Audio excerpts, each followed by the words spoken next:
Hello there, and as usual, I'm Aaron from Last Stand Gamers, and welcome. So today we're looking at another beautiful vanilla ship from the Steam Workshop. Now this one has been created by the Beauty of Wars, and it has some really innovative designs, both in the interior and externally on the hull. Now the first thing I really want to draw your attention to is these spaced armor blocks. Now he's angled these in hope to give a little bit more protection to the actual ship's hull, and he's also spaced them from the hull as well. So that means that any explosion that happens on the exterior, with hope, will not actually penetrate the interior hull there itself, causing less damage to the ship. And he's connected these up by using these advanced rotors here. Now with the rotor lock feature, it means that these rotors are a lot more stable, but at the same time I'm not too sure if I trust them. Now as we work into this back bit, you can see that this spaced armor has actually been wired up, and one of the problems I see with this, but at the same time it is absolutely beautiful, is that there is only one connection point. Just look how cool it looks though. I think I'd rather skip the functionality of this just for the stage of looking absolutely awesome. We have got two layers as well, so it could protect us from quite a bit of rocket fire before it chews through and actually takes out that rotor. And up on top we have some more armament. Now what's great about these turrets is not just they can actually fire up, but since at this angle they can actually fire down into ships that are attacking from the sides. Very nice indeed. Since the armor is overlapped, we've got these thruster cells in the center that are protected by that spaced armor. Now, moving a little bit away from that armor effect, I'm going to come down to this lower area at the front of the ship itself. Now, there's some really interesting ideas you could use for yourself on a few ships here. So you can see how it's been cut in to the center, and we've got rocket pods on both sides.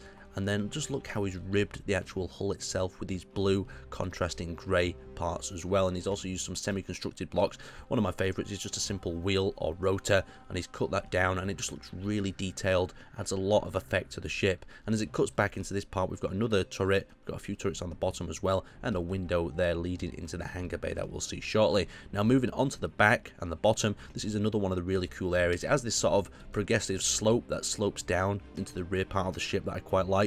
And then the little bits of external armor cover up and protect them areas as well, and as it loops into this rear thruster and this access area down below, just very nice. Now if we come around the back of the ship, it's not really got a super thruster pack, but you can see we've got a nice selection of oxygen generators that actually rotate out from a command within inside the ship that I'll show you in a moment. And as we come into the back, we've not got a massive variety of thrusters, but still it is very nice, and it is well protected due to these sloped pieces of armor that really make this design. And as we come up here, we've got some lighting effects to give us a little bit more of that sort of atmospheric thruster glow, you might want to say. Not super functional, but at the same time very cool indeed. But let's get inside.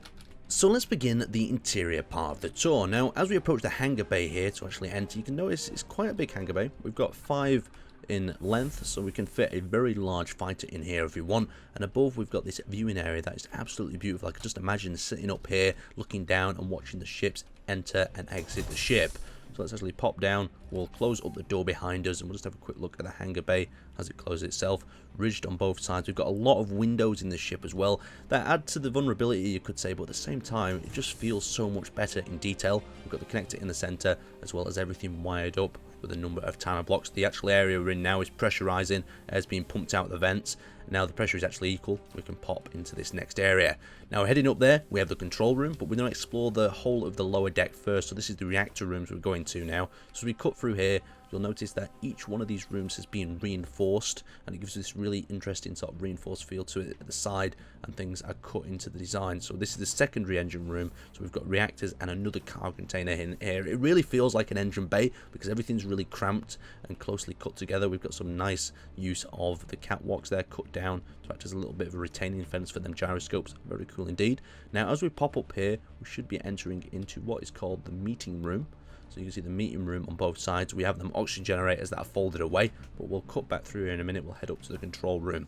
Now the control room itself is, I've not seen something done like this for a long time. This is a combination of both a large and small ship on a rotor. So if we actually access that, when you first access it, it'll have a little boot up menu, but in this case it's already booted up, so you can see it's showing me all the systems, the number of parts and different things around the ship. We've got the speed, acceleration, we've got the location as well as the reactors, the battery stored. And we've also got the tool summary coming up on the left, very nice. And we've got speakers, so you can maybe play your favorite track as you're traveling through space. But let's deactivate that. We'll turn off that control panel. So by accessing button 2 here, I can actually fold the oxygen generators out. Now what's really cool about this is if we're under attack and we're actually farming oxygen, we can tuck them away and hopefully not expose our oxygen generators as much as they would be before. So if we just have a cut around here, it means that the armors don't actually protect them a lot better than if they stuck out to the side like that. I also like it how the green light comes on, just a very cool little feature there. So let's actually pop them off and we'll continue exploring the ship.